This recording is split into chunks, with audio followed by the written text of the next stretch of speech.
Hello everyone, welcome to break time classes. इस video में हम यूपी स्पेशल के अंतर्गत जितने भी जिले वगैरह हैं या फिर सीमाओं पे कौन कौन से हमारी राज्यों से सीमाएं लगती हैं, कौन से जिला उससे सट रहा है, कौन से राज्य से या फिर नेपाल से जो भी सीमा साझा करने वाले जिले हैं वो सब मैप में उनको अरेंज करने को पूछा जाता है, उत्तर से दक्षिण, पूरब से पश्चिम से। तो वो सब यहाँ पर देखेंगे। या फिर जो नदियाँ वगैरह हैं, नदियों से कई क्वेश्चन पूछे जाते हैं, तो वो सब यहाँ पर देखेंगे। यूपी के सभी एग्जाम के लिए इंपॉर्टेंट होगा।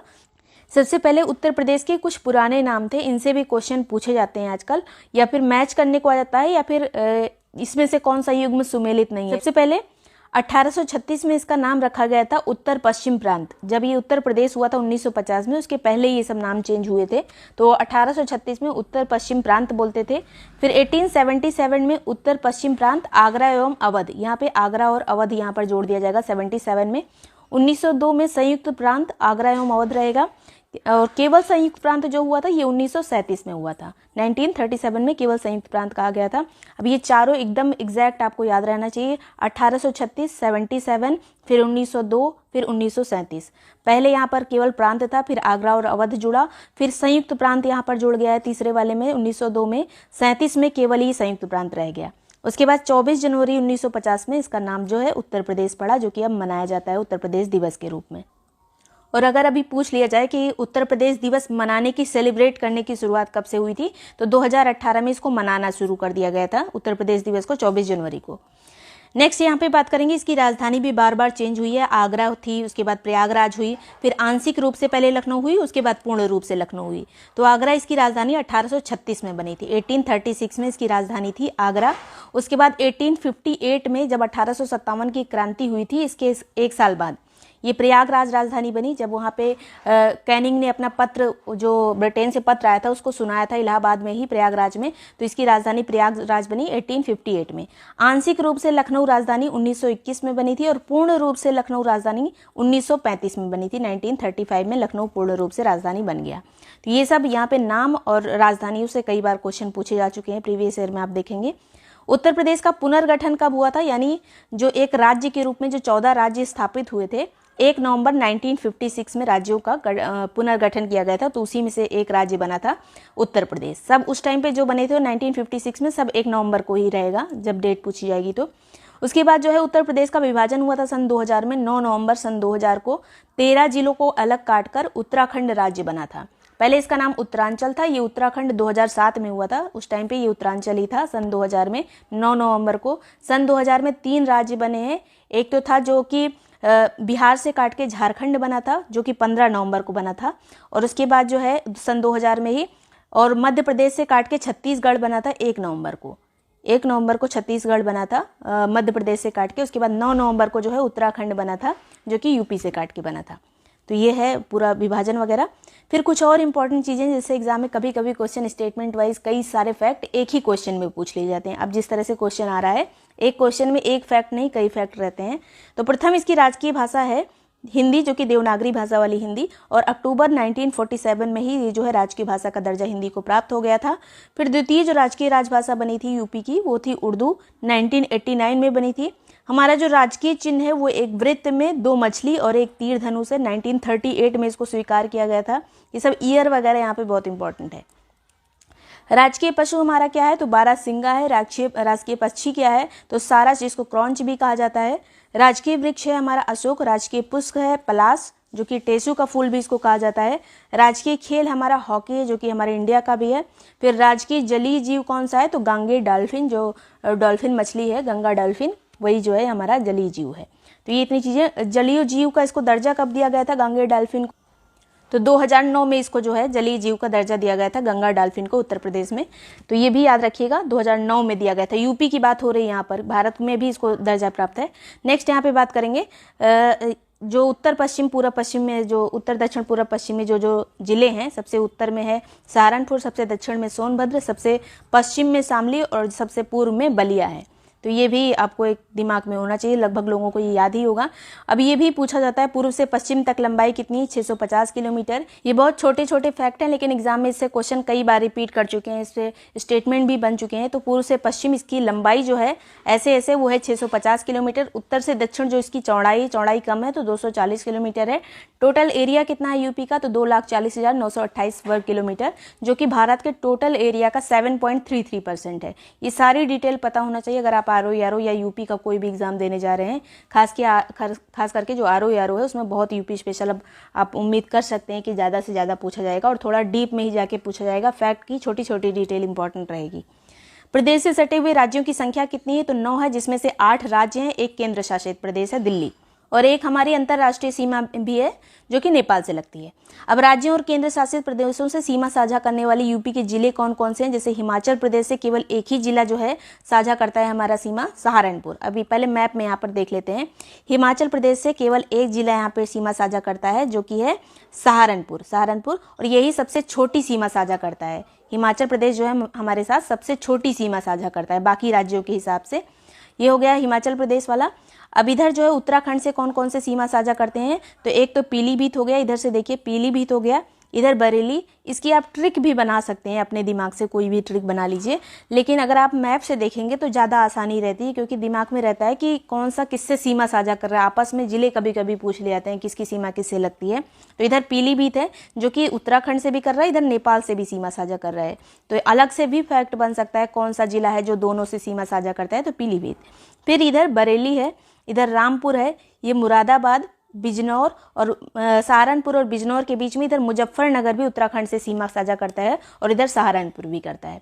अगर पूछा जाए, एग्जाम में पूछा जा सकता है, क्योंकि जब हम गंगा यमुना पढ़ते हैं कि एक तरफ से गंगा घुसती है, एक तरफ से इधर से यमुना घुसती है, इधर से गंगा घुसती है, लेकिन ये दोनों जिले आपस में सीमा साझा नहीं करते हैं। क्योंकि जब हम पढ़ते हैं नदियों के बारे में, नदियों के सेक्शन को अलग कवर करेंगे, तो ऐसा लगता है कि दोनों बगल बगल में ही, क्योंकि पैरेलल दोनों घुसती हैं यमुना और गंगा, लेकिन ये आपस में सीमा साझा नहीं करते हैं। बीच में मुजफ्फरनगर है, तो ये याद रखिएगा। अब उत्तराखंड का फिर से देख लीजिए, पीलीभीत, बरेली, रामपुर, उसके बाद इधर मुरादाबाद, बिजनौर, मुजफ्फरनगर और सहारनपुर जो है उत्तराखंड से सीमा साझा करते हैं। फिर यहाँ पे नेपाल से सीमा साझा करने वाले जिले देख लेते हैं। अंतर्राष्ट्रीय सीमा इसकी हमारी लगती है, तो ये हो गया महाराजगंज से सीमा साझा होती है, सिद्धार्थनगर, बलरामपुर, श्रावस्ती, बहराइच, लखीमपुर खीरी और पीलीभीत। इसको इस तरह से याद कर सकते हैं, क्योंकि नेपाल वाला बहुत ज़्यादा ही पूछा जाता है, क्रम लगाने को आता है, इधर से इधर या फिर इधर से इधर, मतलब पूर्व पश्चिम। तो इसको इस तरह से याद कर सकते हैं कि एक महाराज जी हैं जिनका नाम है सिद्धार्थ, और वो जो है अपने भाई बलराम के साथ, उनको श्राप मिला है, श्रावस्ती मतलब श्राप मिला है बाहर जाने का, बहराइच बाहर जाने का, और रास्ते में मतलब जाते टाइम उनको खाने के लिए खीर दी गई है, तो लखीमपुर खीरी हो गया। और एक खीर का कलर कौन सा है, तो पीला है, तो पीलीभीत हो गया। महाराजगंज, सिद्धार्थनगर, बलरामपुर, श्रावस्ती, बहराइच, लखीमपुर खीरी और पीलीभीत। याद रखिएगा एकदम। गोंडा वगैरह की सीमा नहीं लगती है नेपाल से, याद रखिएगा। जो लगती है दिमाग में रखिएगा। इनमें से कौन से जिले की सीमा नेपाल से नहीं लगती, इस तरह से क्वेश्चन आजकल ज़्यादा पूछे जाते हैं। फिर इधर बिहार से सीमा साझा करने वाले जिले कौन कौन से हैं, तो महाराजगंज हो गया ऊपर वाला, जो कि नेपाल से भी कर रहा था, और इधर कुशीनगर हो गया, इधर देवरिया, फिर बलिया जो कि सबसे पूर्वी जिला है, फिर ये गाजीपुर, चंदौली और सोनभद्र। ये जो इसको थोड़ा सा ट्रिक बना के इस तरह से कर सकते हैं कि एक महाराज जी हैं जो कि कुश लेके हाथ में, जो कुश लेके निकलते हैं, जो पंडित लोग होते हैं, तो महाराज जी जो है कुश लेके देवरिया मतलब देव की तलाश में, बाल मतलब हटा के, बलिया एकदम बाल हटा के, गाजी मतलब गंजे होके, ऐसे आप अपनी कहानी बना सकते हैं, गंजे होके, चंदुल्ले होके, चंदौली इस तरह से बना सकते हैं। उसके बाद उनको जब सोनभद्र पहुंचे तब जाके उनको सोना मिला। मतलब महाराज जी कुछ लेके निकले थे देव की तलाश में, और बाल हटा दिए थे, गंजे हो गए थे, चंदुल्ले भी हो गए थे, उसके बाद जाके उनको सोना मिला। तो ये इस तरह से बिहार की सीमा वाले जिले आप याद कर सकते हैं। महाराजगंज, कुशीनगर, देवरिया, बलिया, गाजीपुर, चंदौली और सोनभद्र। अब यहाँ पे हरियाणा वाले राज्यों की, यहाँ पर जिलों की सीमा देख लेते हैं। हरियाणा के साथ ये पूरा हरियाणा है, इधर वाला लगा है, बीच में इधर दिल्ली आ गया है, और इधर भी पूरा हरियाणा है। तो हरियाणा के साथ सहारनपुर सीमा साझा करता है। सहारनपुर देखिए इधर हिमाचल प्रदेश से सीमा साझा कर रहा है, इधर उत्तराखंड से भी कर रहा है, इधर हरियाणा से भी कर रहा है। तो 3 जो है राज्यों से सीमा साझा करता है सहारनपुर, इस तरह से अगर क्वेश्चन पूछ लिया जाए तो सहारनपुर हो गया, शामली, बागपत, और इधर जो है गौतम बुद्ध नगर और इधर जो है अलीगढ़, अलीगढ़ से भी सीमा साझा कर रहा है हरियाणा, और मथुरा से भी सीमा साझा कर रहा है हरियाणा। अलीगढ़ मथुरा याद रखिएगा, इनकी सीमा हरियाणा से भी लगी हुई है। और एक यहाँ पे अब राजस्थान की देख लेते हैं, यहीं पर दिख रहा है क्योंकि, तो 2 ही जिलों की सीमा जो है राजस्थान से लगती है, मथुरा और आगरा। मथुरा की सीमा इधर हरियाणा से भी लग रही है, मथुरा की सीमा इधर राजस्थान से भी लग रही है। राजस्थान किससे सीमा साझा करने वाले 2 ही जिले हैं, मथुरा और आगरा। इसको अलग से भी पढ़ लेंगे। मैप देखना बहुत इंपॉर्टेंट रहता है क्योंकि दिमाग में एक इमेज बनती है। अब यहाँ पर मध्य प्रदेश से सीमा साझा करने वाले जिले कौन कौन से हैं, तो टोटल 11 हैं। आगरा हो गया, आगरा किससे किससे कर रहा है, इधर राजस्थान से कर रहा है, इधर मध्य प्रदेश से भी कर रहा है। इधर इटावा हो गया, जालौन हो गया, झांसी हो गया, झांसी से सीमा साझा हो रही है। फिर ललितपुर जो कि 3 तरफ से मध्य प्रदेश से घिरा हुआ है ललितपुर। फिर इधर महोबा हो गया, बांदा हो गया। हमीरपुर की सीमा नहीं लगती, याद रखिएगा, हमीरपुर जो है मध्य प्रदेश से सीमा साझा नहीं करता है। फिर इधर चित्रकूट हो गया, और कौशाम्बी भी सीमा साझा नहीं कर रहा है। चित्रकूट के बाद जो है प्रयागराज हो गया, फिर मिर्जापुर, फिर सोनभद्र। कौन कौन से 11 जिले हो गए, एक तरफ यहाँ पे फिर से देख लीजिए, आगरा, फिर इटावा, जालौन, झांसी, ललितपुर, महोबा, बांदा, चित्रकूट, प्रयागराज, मिर्जापुर और सोनभद्र। 11 जिले हो गए जो कि मध्य प्रदेश से सीमा साझा करते हैं। और सोनभद्र ऐसा है जो कि 4 राज्यों से सीमा साझा करता है। एक तरफ तो बिहार से करता है, एक तरफ झारखंड से करता है, एक तरफ छत्तीसगढ़ से करता है, और एक तरफ मध्य प्रदेश से करता है। तो छत्तीसगढ़ जो है हमारे एक ही जिले से जुड़ा हुआ है, कौन से जिले से, जो कि है सोनभद्र। झारखंड भी हमारे एक ही जिले से जुड़ा हुआ है जो कि है सोनभद्र, तो ये भी याद रखिएगा। और हिमाचल प्रदेश भी हमारे एक ही जिले से जुड़ा हुआ है जो कि है सहारनपुर। और यहाँ पर दिल्ली की भी सीमा यहाँ पे यूपी की कौन कौन से जिलों से लगती है, तो एक तो बागपत हो गया, बागपत से लगती है, गाजियाबाद से लगती है, और गौतम बुद्ध नगर से लगती है। बागपत, गाजियाबाद और गौतम बुद्ध नगर। अब यही पूरा जो डिटेल में लिखा हुआ है इसको पढ़ लेते हैं। मैप तो पढ़ना ही है, उसके बाद एक बार यहाँ पे रिवाइज हो जाएगा। हिमाचल प्रदेश से केवल एक ही जिला लगा है, सहारनपुर। छत्तीसगढ़ से एक सोनभद्र, झारखंड से एक सोनभद्र। उसके बाद जो है राजस्थान से 2 लगे हैं, आगरा और मथुरा। दिल्ली से 3 लगे हैं, बागपत, गाजियाबाद, गौतम बुद्ध नगर। और उसके बाद जो है अब हरियाणा से सीमा साझा करने वाले 6 जिले हैं, कौन कौन से, सहारनपुर, जो भी हमने मैप में उत्तर में देखा था, सहारनपुर, शामली, बागपत, गौतम बुद्ध नगर, अलीगढ़ और मथुरा। तो ये हो गए हरियाणा से सीमा साझा करने वाले। उत्तराखंड से 7 जिले सीमा साझा करते हैं। नंबर भी आपको याद रहना चाहिए, हरियाणा वाला 6 है और उत्तराखंड वाला 7 है। 7 जिले सीमा साझा करते हैं, सहारनपुर, मुजफ्फरनगर, बिजनौर, मुरादाबाद, रामपुर, बरेली और पीलीभीत जो है ये उत्तराखंड से सीमा साझा करते हैं। बिहार से भी 7 करते हैं, कौन कौन से, तो सोनभद्र हो गया, सोनभद्र, चंदौली, गाजीपुर, बलिया, देवरिया, कुशीनगर और महाराजगंज। इसको आपको क्रम से पूरा याद रहना चाहिए, तो नीचे से ऊपर याद कर लीजिए, तो ऊपर से नीचे याद कर लीजिए, पूरा क्रम आपको पता होना चाहिए। ये बिना मैप के नहीं होगा, आप कोई ट्रिक भी बनाएंगे तो एक बार मैप दिमाग में आपके रहना चाहिए। मध्य प्रदेश से 11 जिले सीमा साझा करते हैं, कौन कौन से, आगरा, इटावा, जालौन, झांसी, ललितपुर, महोबा, बांदा, चित्रकूट, प्रयागराज, मिर्जापुर और सोनभद्र। अब लखनऊ से सीमा साझा करने वाले जिले देख लेते हैं क्योंकि ये राजधानी है। तो सीतापुर हो गया, सीतापुर सीमा साझा करता है, इधर बाराबंकी की सीमा लगी हुई है, और इधर रायबरेली की सीमा है। फिर इधर उन्नाव की सीमा है, इससे इधर हरदोई की सीमा है। तो यहाँ पर 1, 2, 3, 4, 5 जिले जो है लखनऊ से सीमा साझा करते हैं, याद रखिएगा। इधर अमेठी वगैरह नहीं करता है। सीतापुर हो गया, हरदोई हो गया, इधर उन्नाव हो गया, नीचे रायबरेली हो गया, इधर बाराबंकी हो गया। लखनऊ से सीमा साझा करने वाले इतने जिले हैं। अब एक चीज़ और, कुछ कुछ जो बड़े बड़े सिटी हैं उसको भी देख लीजिए, जैसे प्रयागराज। प्रयागराज इधर मध्य प्रदेश से सीमा साझा कर रहा है। और इसके बगल बगल क्या है, तो इधर चित्रकूट है, इधर कौशाम्बी है, इधर प्रतापगढ़ है, इधर जौनपुर है, संत रविदास नगर है, इधर मिर्ज़ापुर है। संत रविदास नगर वही भदोही, तो ये इससे सीमा साझा कर रहा है प्रयागराज। फिर जो है कानपुर को देख लीजिए, कानपुर जो है कानपुर नगर है ये, और ये इधर कानपुर देहात है, इधर उन्नाव है, फतेहपुर है, और इधर हमीरपुर है, और इधर जालौन से इसकी सीमा नहीं लगी हुई है। तो ये इतने जो है जिले हैं जिसको थोड़ा बहुत आप बीच बीच में मैप में जूम करके देख लिया करिए, तो इसको आपको थोड़ा आइडिया हो जाएगा अगर थोड़ा उस तरह से भी क्वेश्चन आएगा तो।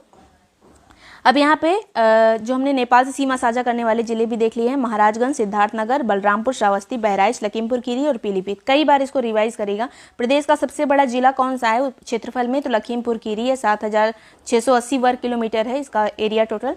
सबसे छोटा जिला क्षेत्रफल में है हापुड़, 660 वर्ग किलोमीटर है। सहारनपुर से सटे हुए राज्य कितने हैं, 3 हैं, हरियाणा, हिमाचल प्रदेश और उत्तराखंड। हिमाचल प्रदेश उत्तर प्रदेश से सटा हुआ सबसे कम सीमा वाला राज्य है, जो हमने भी डिस्कस किया था। सोनभद्र से सटे हुए राज्यों की संख्या 4 है। 4 जो है राज्य हमारे सोनभद्र से लगते हैं दक्षिण में, मध्य प्रदेश, छत्तीसगढ़, झारखंड और बिहार। मध्य प्रदेश तीन तरफ से घिरा कौन सा जिला है? तो ललितपुर तीन तरफ से मध्य प्रदेश से घिरा है। और उत्तर प्रदेश से सटा सर्वाधिक लंबी सीमा वाला राज्य मध्य प्रदेश ही है। सबसे छोटी सीमा वाला हिमाचल प्रदेश है, सबसे लंबी सीमा जो साझा करता है वो है मध्य प्रदेश। एनसीआर रीजन में कौन कौन से आते हैं, जिसको नेशनल कैपिटल रीजन कहा गया है? तो इसमें शामिल है उत्तर प्रदेश के 8 जिले। कौन कौन से? अब इसको मैप से देखना पड़ेगा, उत्तर प्रदेश के 8 जिले कौन कौन से, जैसे एकदम दिमाग में रहे, कोई ट्रिक ना लगानी पड़े। ट्रिक जो है वो शुरुआत में लेकर आई जाती है जब पढ़ाई शुरू होती है। और ये सब जो है आपको थोड़ा, अगर आप आरओ यारो यूपी पीसीएस देने जा रहे हैं तो मैप से सीधे आपके दिमाग में होना चाहिए कि एनसीआर में कौन कौन से आ रहे हैं। तो इधर शामली आ रहा है, ये ऊपर देखिए शामली आ रहा है, एक लाइन से देख लीजिए शामली, फिर बागपत। इससे बाकी की चीज़ भी आपको याद रहेगी कि हरियाणा से किसकी सीमा लग रही है। तो इधर शामली हो गया, बागपत हो गया, फिर इधर गाजियाबाद हो गया, गौतम बुद्ध नगर हो गया।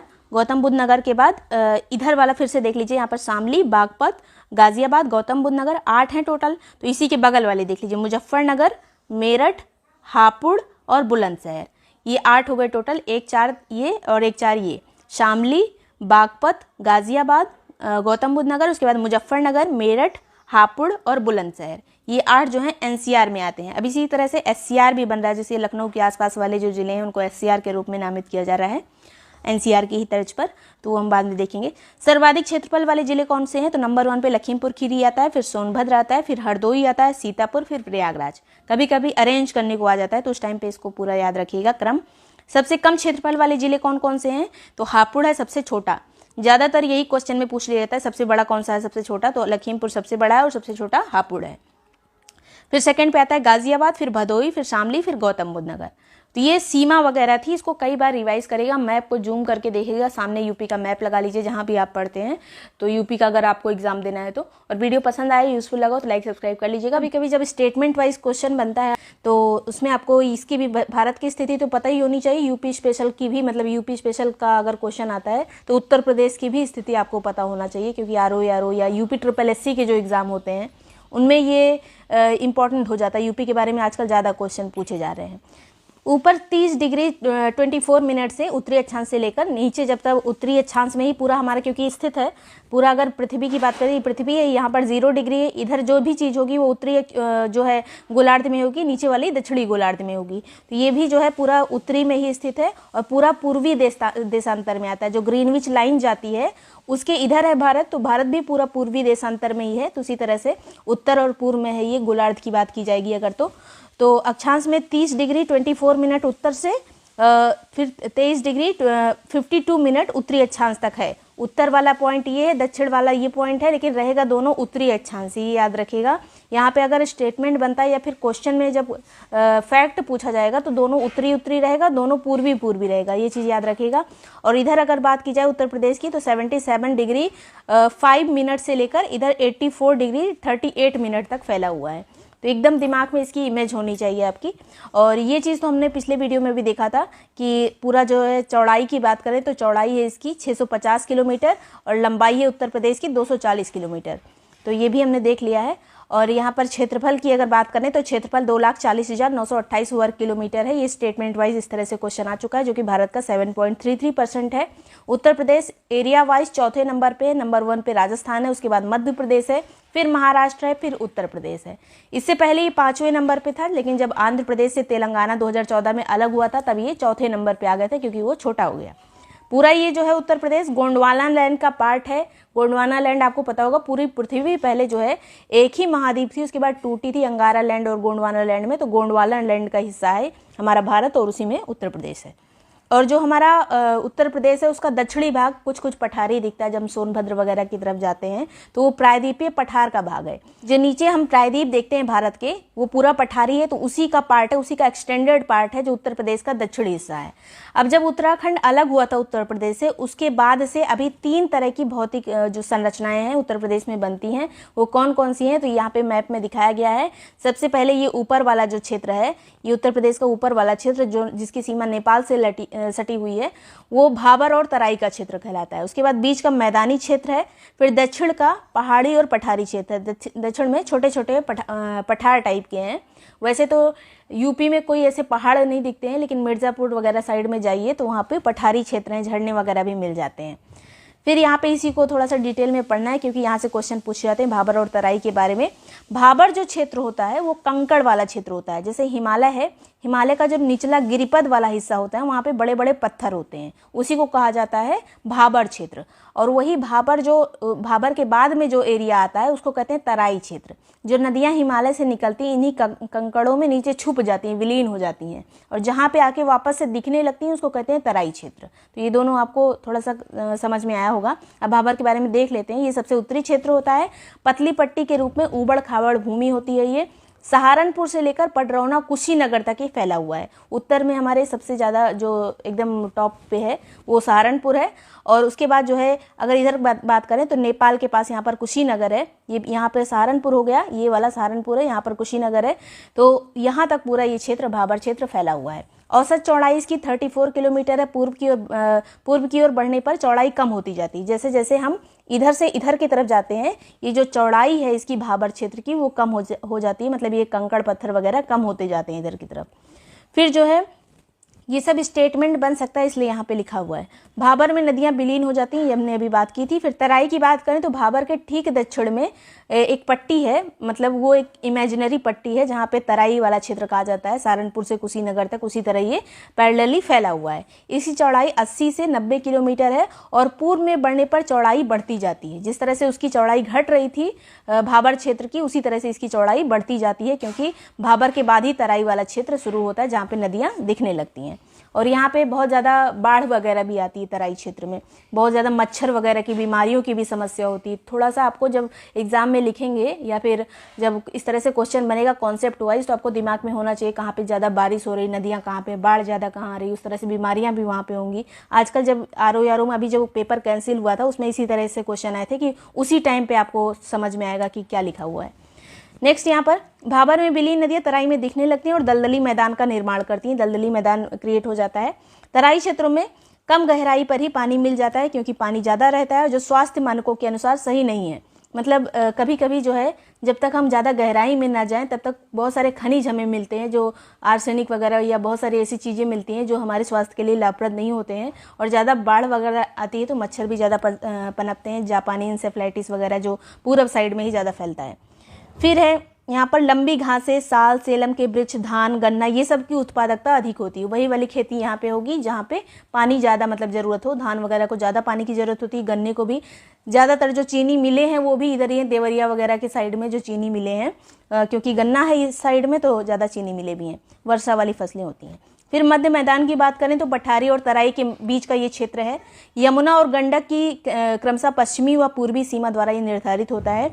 एक तरफ मैदान की बात करें अगर यूपी में तो एक तरफ गंगा नदी है, दूसरी तरफ जो गंडक नदी है बिहार और यूपी की जो सीमा बनाती है, उसके बीच में जो ये बीच वाला क्षेत्र है पठारी और तराई के बीच में, नीचे पठार है, ऊपर ये तराई वाला क्षेत्र था, बीच वाला हो गया मैदान।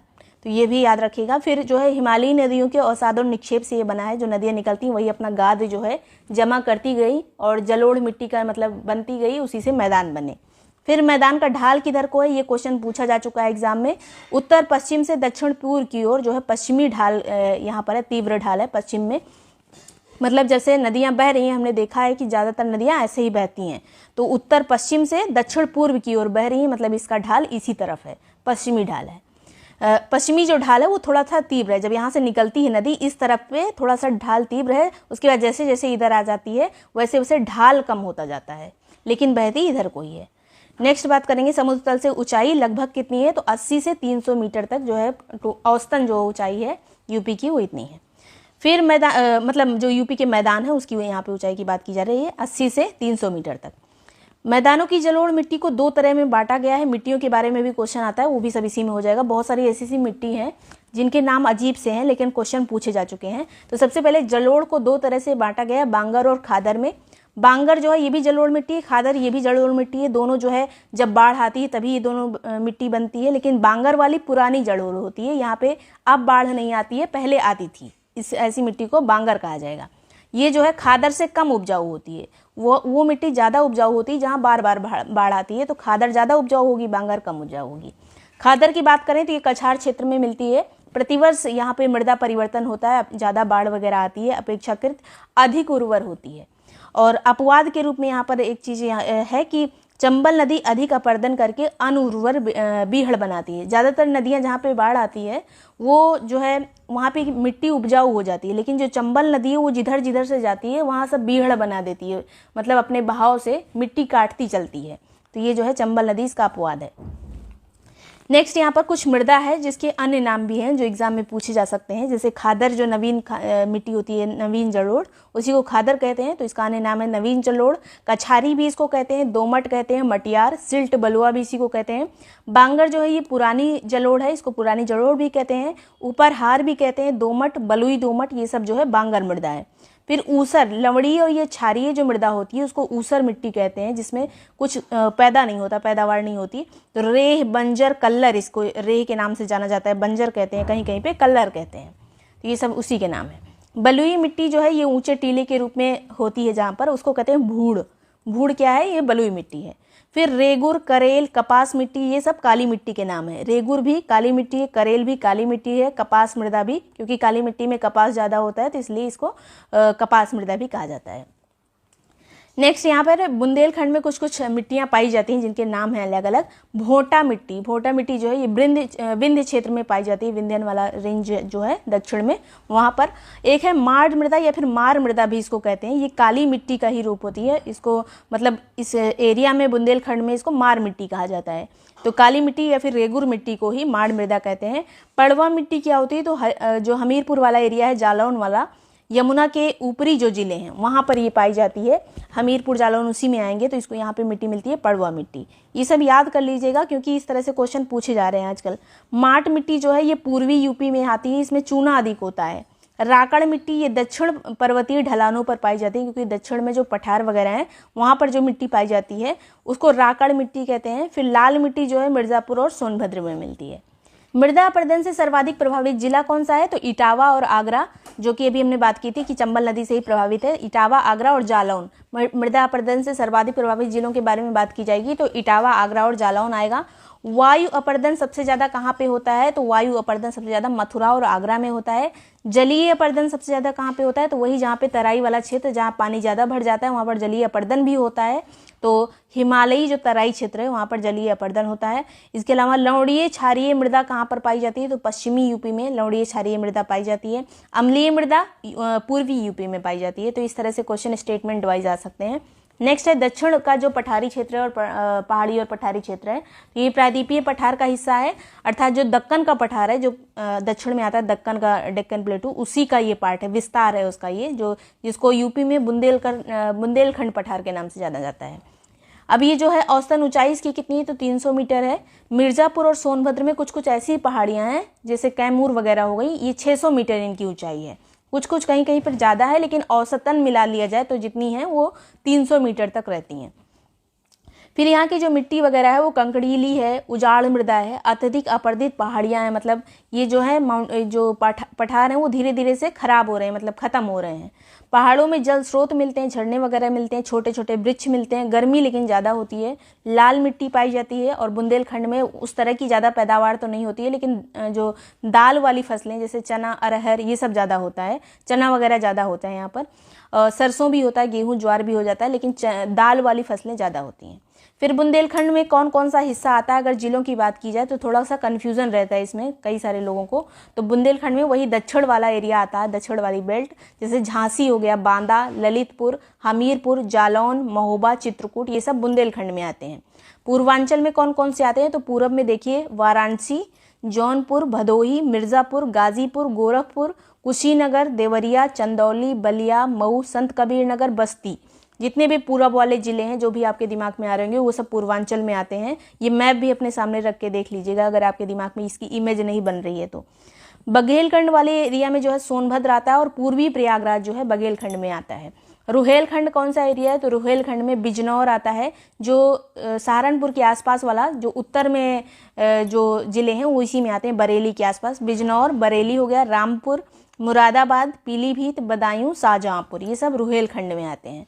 तो ये एरिया आप थोड़ा सा देख सकते हैं, अगर ऐसे यूपी का मैप है तो इस तरह से ये है पूरा। और इधर वाला जो एरिया है ये रुहेलखंड हो गया, इधर वाला एरिया बुंदेलखंड हो गया, इधर वाला एरिया पूर्वांचल हो गया, बीच में अवध है, और यहीं पर जो सोनभद्र है, सोनभद्र और पूर्वी प्रयागराज वाला हिस्सा उसको बघेलखंड कह दिया जाता है। कभी कभी ये जो सोनभद्र और पूर्वी प्रयागराज है इसको भी पूर्वांचल में गिन लेते हैं, ये कोई फिक्स नहीं होता है, बस हमें समझने के लिए ये डिवाइड किया गया है। नेक्स्ट जो है उत्तर प्रदेश की नदियों के बारे में, तो यहाँ पर पूरा गंगा यमुना का तंत्र यहाँ पे देख लेते हैं। सबसे पहले ये गंगा नदी जो कि उत्तराखंड से आती है और यहाँ पर जाकर यहाँ प्रयागराज है, उसके बाद जाकर यहाँ पर बलिया से ये बाहर हो जाती है यूपी से, लेकिन हम पूरा देखेंगे। और इसी में यमुना भी मिलती है। कौन सी बाएं से मिल रही, कौन सी दाएं से मिल रही, इस तरह से क्वेश्चन ज़्यादा पूछे जाते हैं। तो सबसे पहले जो प्रमुख नदी मिल रही है वो है रामगंगा, जो कि उत्तराखंड के दूध टोली से आती है। उत्तराखंड के दूध टोली से आकर रामगंगा कन्नौज में जाकर गंगा से मिल जाती है। अभी हम गंगा की सहायक देख रहे हैं। उसके बाद प्रयागराज में आकर जो मेन नदी, इसकी सबसे बड़ी प्रमुख सहायक नदी है यमुना, वो आके प्रयागराज में गंगा से मिलती है। और इसी से थोड़ा सा ही आगे गंगा नदी बढ़ती है, तभी इससे एक नदी आके मिलती है जिसका नाम है टोंस नदी। टोंस नदी एक जो है वो यमुना की भी सहायक है, लेकिन वो उत्तराखंड की नदी है। उत्तराखंड की नदी जो कि आके यमुना से मिलती है, उसी नाम की एक टोंस नदी भी है। आप इस कंफ्यूजन मत करिएगा इसमें।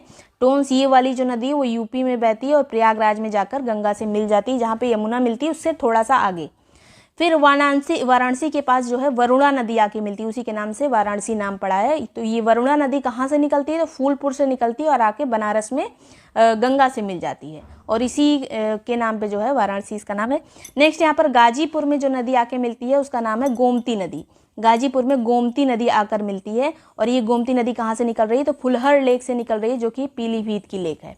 और गोमती की एक सहायक नदी जिसका नाम है सई नदी, जो कि किस लेक से निकलती है, भिजवान लेक से। हरदोई की लेक है भिजवान लेक, उससे सई नदी निकलती है। ये दोनों अलग अलग आपको पता होना चाहिए कि सई नदी कहाँ से निकल रही है, किस जिले से, किस झील से।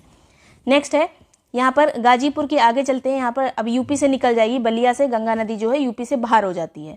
कहाँ से घुसती है यूपी में, तो बिजनौर से घुसती है। इसको हम लिख देंगे इसमें जब आपको नोट्स भेजा जाएगा। तो ये बिजनौर से एंटर होती है और बलिया से वापस चली जाती है और बिहार में एंटर हो जाती है।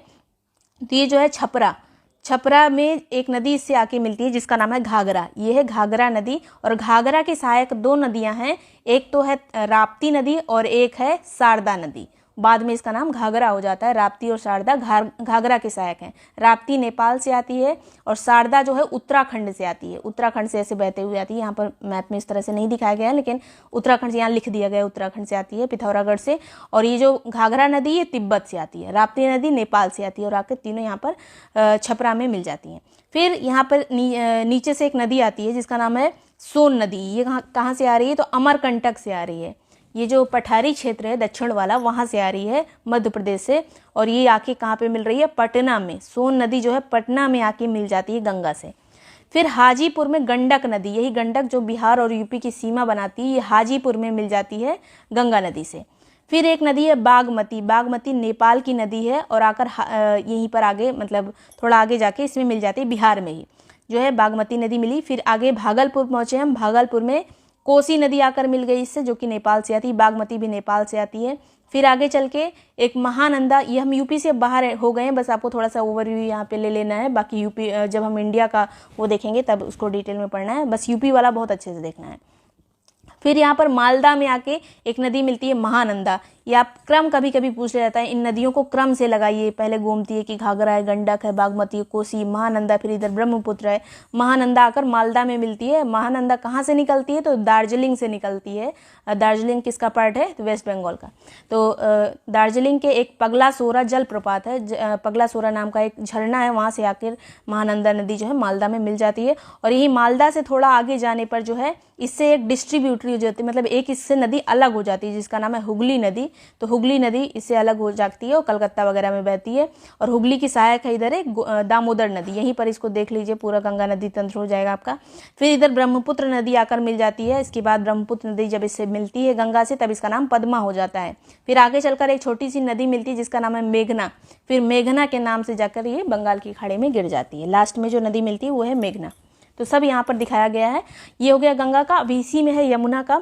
यमुना की कौन कौन सी सहायक नदी है, तो दाएं बाएं देख लीजिए। इधर से कोई व्यक्ति अगर इधर से चला है तो उसका ये वाला जो है ये बायां हाथ होगा, ये वाला दायां हाथ होगा।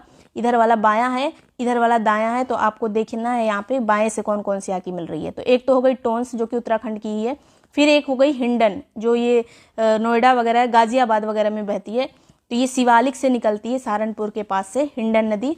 फिर आके यहाँ पर जो 4 मेन नदियाँ मिलती है, एक तो है चंबल, एक है सिंध, एक है बेतवा, एक है केन।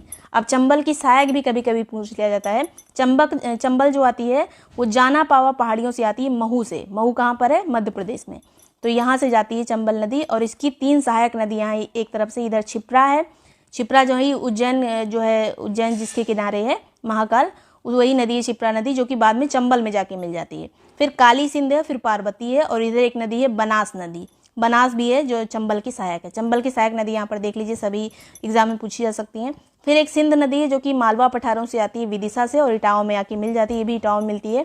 फिर जो है बेतवा नदी, ये विंध्यन रेंज से आती है रायसेन जिले से, मध्य प्रदेश से, और ये हमीरपुर में आके मिल जाती है यमुना से। फिर कैमूर रेंज से जो कटनी मध्य प्रदेश से आती है, केन नदी वो बांदा में आकर मिल जाती है जो है यमुना से। ये सब यमुना की ही सहायक नदियां हैं। फिर यहाँ पर यमुना जो है आके प्रयागराज में मिल जाती है गंगा से। इस तरह से पूरा नदी तंत्र हो जाता है। अब यहाँ पे यमुना की सहायक नदियों के बारे में जो कुछ छोटी छोटी नदियाँ जिनसे क्वेश्चन आ जाता है, जैसे टोंस अभी हमने देखा, हिंडन हो गई, एक नदी है करेन, और एक है सेंगर। ये सब नदियाँ भी यमुना की सहायक है। यमुना की लंबाई कितनी है? तो 1376 किलोमीटर है यमुना की लंबाई। नेक्स्ट है यहाँ पर गंगा की सहायक नदियाँ पश्चिम से पूर्व कौन कौन सी हो गई अगर अरेंज करने को आए तो रामगंगा हो गई, यमुना हो गई, टोंस है, गोमती, घाघरा, सोन, गंडक, बागमती, कोसी, महानंदा, ब्रह्मपुत्र और मेघना। ये सब सहायक नदियाँ जो मैप से अगर आपके दिमाग में रहेगा तो गलती नहीं होगी। फिर जो है चंबल यमुना की सहायक नदी बीहड़ बनाती चलती है, ये हम अलग से यहाँ पर मेंशन कर दिया गया है। फिर गंगा के किनारे कुछ कुछ जिले हैं, कुछ कुछ नगर हैं जिनसे क्वेश्चन पूछे जाते हैं। यमुना के किनारे भी हैं, इसमें से कौन सा नगर गंगा के किनारे नहीं है, इस तरह से क्वेश्चन आता है। तो ये जो है इतने में से ही क्वेश्चन आ जाता है। फर्रुखाबाद है गंगा के किनारे, कन्नौज है, कानपुर है, प्रयागराज, मिर्जापुर, वाराणसी, गाजीपुर और गढ़मुक्तेश्वर, ये गंगा के किनारे वाले नगर हैं। यमुना के किनारे मथुरा, वृंदावन, आगरा, इटावा, कालपी बहुत पूछा जाता है एग्जाम में, कालपी, हमीरपुर और कौशाम्बी। कौशाम्बी वही प्रयागराज के बगल में है, उसके बाद प्रयागराज में आके गंगा से मिल जाती है यमुना। तो ये सब गंगा यमुना की सहायक नदियाँ हैं। फिर जो है मैदानी भाग से निकलने वाली नदी कौन सी है? तो गोमती हमको पता है कि पीलीभीत से निकलती है, और गोमती हो गई। वरुणा भी जो है ये मैदानी भाग से निकलने वाली नदी है। एक है पांडो नदी, और सई नदी भी जो हमने देखा था जो कि गोमती की सहायक है, सई नदी और ईशान नदी। ये सब जो है मैदानी भाग से निकलने वाली नदियाँ। अगर कभी भी एग्जाम में क्वेश्चन आए तो ये सब याद रखिएगा, इतनी ही नदियाँ हैं मैदानी भाग से निकलने वाली यूपी में, गोमती, वरुणा, पांडो, सई और ईशान। तो ये इतनी चीज़ें थी जो मोस्ट इंपॉर्टेंट थी उत्तर प्रदेश की भौगोलिक स्थिति के बारे में। इसको बार बार रिवाइज कर लीजिएगा, एग्जाम में यहाँ से कई क्वेश्चन आपको मिल सकते हैं जहाँ पे भी यूपी स्पेशल आता है।